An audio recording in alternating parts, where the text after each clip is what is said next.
The Cobbler's Treasure. A love story told from the ground up. The shop sat in Kiev's Podil district, on a narrow street that sloped toward the river, one step below the pavement, barely noticeable unless you were looking for it. The kind of place the city had leaned on for so long it sank a little, the way old men do into their chairs. The window was low, always catching ankles instead of faces. By winter, salt stains crawled up the glass like frost trying to get in. People never registered the step down when they entered. They were already staring at their shoes. Split seams. Worn heels. Leather softened past the point of dignity. Shoes forced honesty. You could tell how someone lived by what had failed beneath them. The apprentice arrived before sunrise, when Kiev still held its breath. No traffic yet. No voices. Just the crunch of frozen grit under boots and the distant hum of a tram warming itself awake. Somewhere in an apartment above the street, a radio whispered news to no one. A kettle clicked, impatient. He unlocked the door, lifted the shutter with both hands, and felt the resistance in his shoulders. Metal complained. It always did. The shop released its air, cold, glue-heavy, sharp with oil and old leather. Morning made everything more severe. Leather carried memory here. Snow melt, sweat trapped under wool socks, rain that never fully dried, sometimes blood you didn't ask about. New leather smelled clean for a week. Then it learned where it was. He swept the floor carefully. He'd been taught early that sweeping was not a chore, it was inspection. If you rushed, you missed things. Bent needles waited like traps, tiny nails rolled into cracks, shards of sole stayed loyal to the corners, the floor never stayed clean. That wasn't the goal. The goal was attention. Attention was what kept your hands whole. The old cobbler arrived when the sun had fully risen. He wore the same coat every day, no scarf, no gloves, even in winter. His hands were thick and scarred, the nails short and blunt. He nodded once to the apprentice and went straight to his bench. They spoke little. Customers began arriving before the clock struck 9, office workers first. Their shoes were neat, polished, worn evenly, shoes that spent most of their life under desks, shoes that knew carpets better than streets. The apprentice learned that these shoes rarely told interesting stories. They broke suddenly without warning because they had never been tested. Then came workers, delivery men, cleaners, cooks, nurses. Construction workers. Their shoes arrived exhausted. Soles uneven, leather stretched and cracked, heels bent sideways like tired spines. These shoes told stories whether you wanted to hear them or not. People talked while waiting. They complained about prices, about their feet, about their days. Some tried to joke, some stared at the floor. Some looked relieved, as if finally admitting defeat. The apprentice noticed something early. Most people apologized for their shoes, not for themselves. I know they're disgusting. I should have taken better care. I walk too much. No one apologized for the things that actually caused the damage. Standing too long, running away, carrying weight that wasn't theirs. Feet never lied, but they didn't accuse either. They simply showed the truth. At first, the apprentice tried to guess faces from shoes. He imagined bodies, voices, expressions. He was wrong most of the time. Faces misled. They performed. Shoes did not. He stopped imagining and started observing. There were shoes worn thin at the front, the toes polished smooth like river stones. People who leaned forward. People always going somewhere else. People already gone while still present. There were shoes crushed at the heel, folded inward. People who dragged themselves. People who arrived late and left later.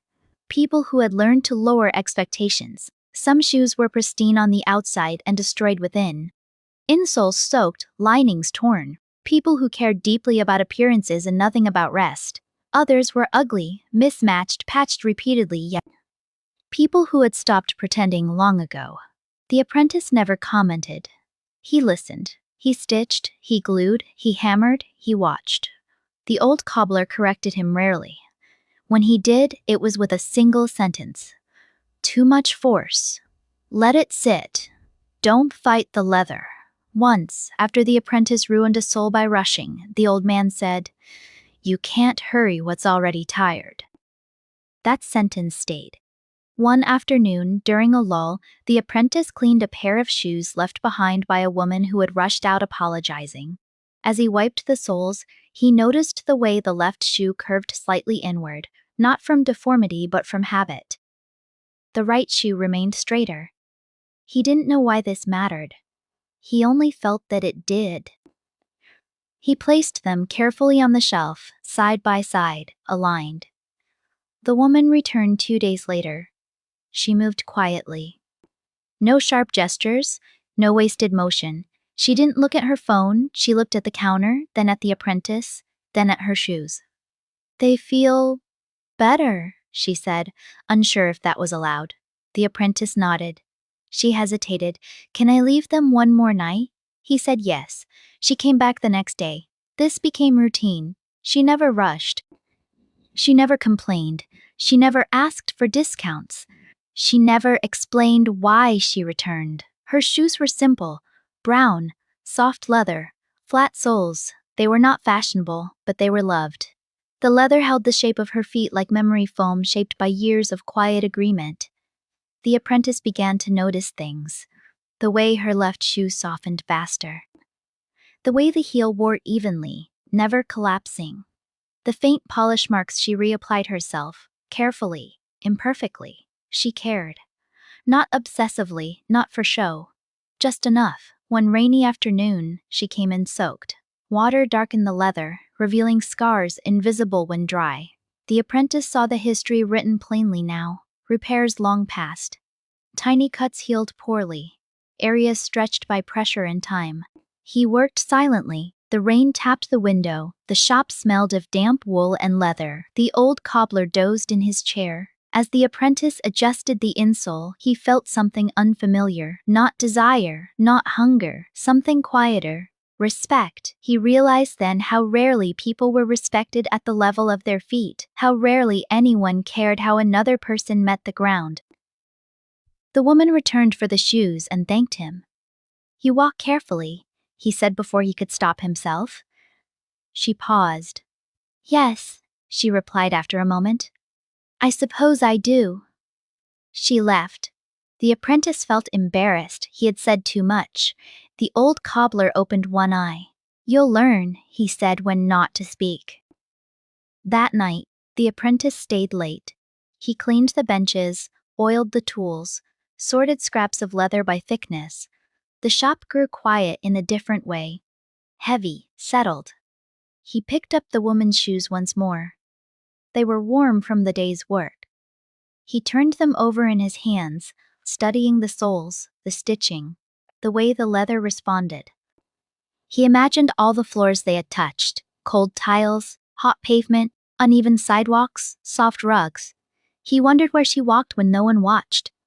The thought surprised him. The next weeks passed slowly. The apprentice grew better. His hands learned pressure, his eyes learned patience. He could tell before opening a shoe whether the problem lay in the sole or the structure. People came, people left. Some returned, some never did. The woman returned, always with the same shoes. Sometimes they needed nothing, sometimes a small adjustment, sometimes just cleaning. Once, she said, I like that you don't try to sell me new ones. He shrugged. They still have work to do. She smiled. That smile stayed with him longer than it should have. The old cobbler watched all of this without comment. One evening, as they closed the shop, he said, You're paying attention. The apprentice didn't know if that was praise or warning. The city outside buzzed with noise, cars, voices, music leaking from somewhere. Inside, the shop remained quiet, steady, grounded. The apprentice understood something then, though not fully. That his work was not about fixing shoes. It was about witnessing how people carried themselves through the world. She did not come for 3 days. The apprentice noticed immediately, though he told himself he hadn't. He told himself customers came and went, shoes appeared and disappeared. Patterns meant nothing unless repeated. Still, when the bell rang, he lifted his head before his hands did. On the fourth day, she came late, just before closing. The light outside had already turned dull, the kind that flattens color and makes faces unreadable. She placed the shoes on the counter without speaking. They were clean, almost reverent. He felt a flicker of disappointment he couldn't explain. There was nothing to fix. "I don't need anything today," she said. "I just wanted to return these." He nodded. He wiped his hands on a cloth he didn't need. She lingered. People usually lingered with excuses. Questions about leather, complaints about timing. She did none of that. She stood there, hands folded, weight evenly distributed, balanced. The shoes reflected that balance perfectly. Then she reached into her coat. She didn't take out a phone. She didn't take out money. She placed a small folded piece of paper on the counter, slid it toward him, and stepped back as if it were fragile. He did not open it immediately. He repaired a heel slowly. He listened to the clock. He waited until she turned toward the door, then unfolded the paper. A number. Below it, drawn lightly in pencil, a single footprint. Not a shoe. A foot. Simple. Almost childish, no toes defined, just the impression of weight pressing into ground. He looked up. She was already gone. That night, the apprentice did not sleep. He placed the paper on his table, moved it, placed it again. He studied the drawing under different light. He tried to decide what it meant. Gratitude, perhaps, professional courtesy, a private joke. But the footprint disturbed him. It was not decorative. It was not flirtatious in the obvious sense. It was specific, intentional, a mark left behind, not an invitation forward. He folded the paper and placed it in the pocket of his work apron, where he kept nothing else. The next morning, he noticed his hands shaking. He blamed the cold. At the shop, everything felt louder. The hammer struck too hard. The needle resisted. Leather seemed less forgiving. He caught himself pressing his thumb into soles longer than necessary, as if searching for something that wasn't there. He began to notice smells more acutely, not unpleasant ones, subtle ones. Warm leather, polish, oil, the faint mineral trace left by skin after hours inside a shoe. He told himself this was professional awareness. Nothing more. Customers arrived, left. Shoes came apart, went back together. The world continued. But something had shifted. The paper felt heavier in his pocket as the day wore on. He touched it once, briefly, as if checking a wound. That evening, he called the number. She answered on the second ring. "Yes," she said. There was no surprise in her voice. You left this," he said, immediately aware of how foolish that sounded. "I meant to," she replied. Silence. "You didn't have to call," she added, "but I hoped you would." They did not talk long, they did not explain. They agreed to meet the next afternoon at a cafe nearby. Neutral ground. Daylight. He felt relieved by that. When he arrived, she was already there. She wore different shoes. He noticed instantly. Soft, leather sandals, minimal straps, no heel, the kind that asked the foot to do the work. They revealed the arch, the heel, the careful way her weight transferred forward. She saw him notice. "You look at how people stand," she said, not accusingly. "I repair shoes," he replied. "That's not what I meant." They drank coffee. Talked about nothing. Weather. The shop. The city. The conversation moved easily, but something underneath it pulled tight, like a thread stretched too far. At one point, she removed one sandal and rested her foot lightly against the chair leg absent-mindedly. He looked away too late. "I don't mind," she said. He flushed. "I know," she interrupted. "You weren't doing anything wrong." That was worse. Later, as they parted, she touched his arm briefly. "You understand pressure," she said. "Most people don't." That night, he dreamed of walking. Not of her. Of ground. Stone. Wood. Sand. He felt every surface through his feet, vividly, as if his body had learned a new language. Days passed. They met again. And again, she spoke more freely with time, about routine, about care, about how much effort it took to maintain softness in a world that rewarded hardness. She mentioned her diet once offhandedly. balance, minerals, hydration, discipline. Not as vanity, but as practice. He listened. He did not yet understand. What he did understand was this. She paid attention to her body the way he paid attention to shoes. With respect, with patience. One evening as they walked, she stopped suddenly. "May I ask you something strange?" she said. He nodded. "Do you know why I kept coming back to the shop?" He hesitated. "I thought the shoes." She smiled almost kindly. "Number the way you touch them?" He said nothing. "You never rushed," she continued. "You never grabbed, you adjusted, you listened. Most people don't listen with their hands." She paused. "I like that." He felt heat rise, unfamiliar and slow. Later, much later, she would tell him the truth. That attention itself had always been her desire. That softness, when protected, became power. That care, when given without hunger, became intoxicating. But he did not know that yet. What he knew was simpler and therefore more dangerous. He believed the paper in his pocket was a treasure, not because it was rare, or clever, or beautifully written, because it had been folded by someone else's hands and pressed against his leg long enough to take his shape. He checked it without touching it, a habit already forming. Some things you ruin by proving they're still there. He thought keeping it was the point. Keeping meant safety. Keeping meant meaning didn't escape. He didn't yet understand that some gifts resist pockets. They don't want ownership. They want motion. The paper wasn't an object so much as a direction, a time, a place scribbled lightly, as if it could be erased by doubt. He followed it, without announcing the decision, the way you follow a street you already know you're going to take. That's how they ended up at the cinema.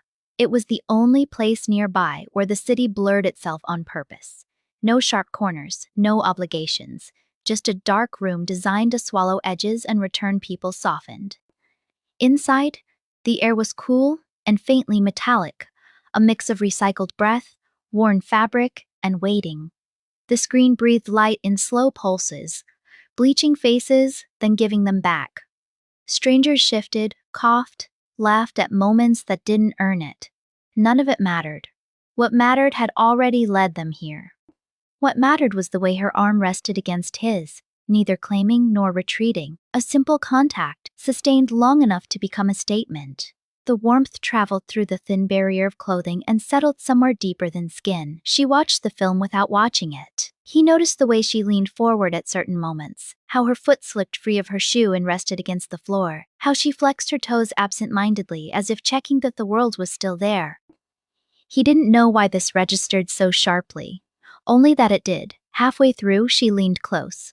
Not urgently, carefully. "I feel calm," she whispered, her voice low, almost surprised by itself. "I haven't felt that in a long time." He didn't answer. He didn't need to. The silence between them had already learned how to speak. When the credits rolled, they waited for the room to empty, as if leaving too soon would break something fragile.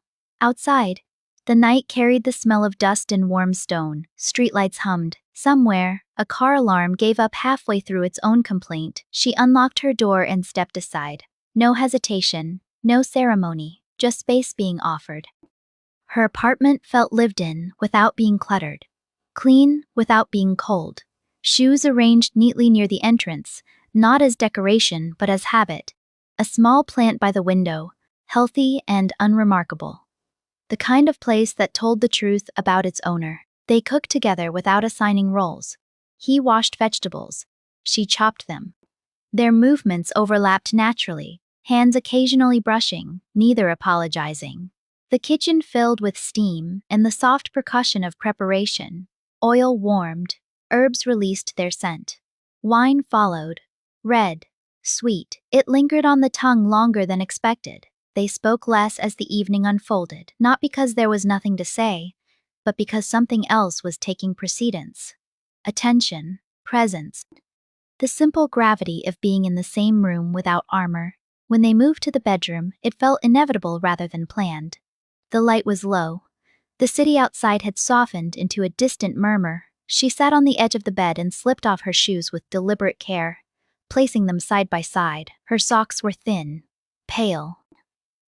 Holding the warmth of her body, the trace of her day, she stretched her legs out in front of her, not performative, just comfortable. He sat nearby, suddenly aware of his own breathing. Time slowed. He noticed details he had never noticed before in anyone else. The slight arch of her foot, the way her toes rested naturally rather than tensely, the faint imprint left by the elastic at her ankle. It wasn't desire as he had known it was recognition, as if something long dormant had been waiting patiently for the correct language. The urge arrived quietly. He hesitated, not out of fear, but respect. She noticed. "Tell me," she said, her voice steady. He swallowed. "May I?" She didn't answer immediately. Instead, she extended her foot toward him, slowly, as if offering something both ordinary and rare. Her gaze never left his face. He slid the fabric away with care. The heat surprised him, immediate, balanced, alive, a clean warmth, carrying the faint mineral trace of skin that has been well kept, well fed, well inhabited. He breathed it in without thinking. The sensation hit him all at once. Lightheadedness, clarity, a sudden narrowing of the world to this single point of contact. His hand found her ankle instinctively, steadying himself as much as her. She watched him closely. Not amused, not shy. Curious, intent, unashamed. He let the warmth register against his cheek, his breath, the sensitive map of his senses. Each toe distinct, the softness precise, almost liquid, yet grounded. The quiet intelligence of her body revealed itself without effort. His thoughts scattered like sparks. She shifted closer, guiding him without words, her touch confident but unhurried. The room seemed to expand to accommodate them, the hours loosening their grip on sequence and logic. Outside, night deepened. They remained together in that space where attention replaces urgency, where nothing needs to be taken because everything is being offered. Heat built, breath aligned. Time surrendered.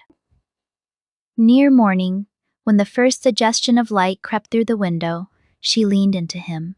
Her voice was barely more than breath. "I choose you," she whispered. She smiled then, slow and certain, the kind of smile that doesn't ask to be believed. "All of me," she said. "Every part." Her foot rested against him, warm and deliberate, as if signing the statement she had just made. "For as long as you want," she added. "Even this. I'm yours." He closed his eyes. In that moment, the world gathered itself and became small enough to hold, complete, not conquered, simply given.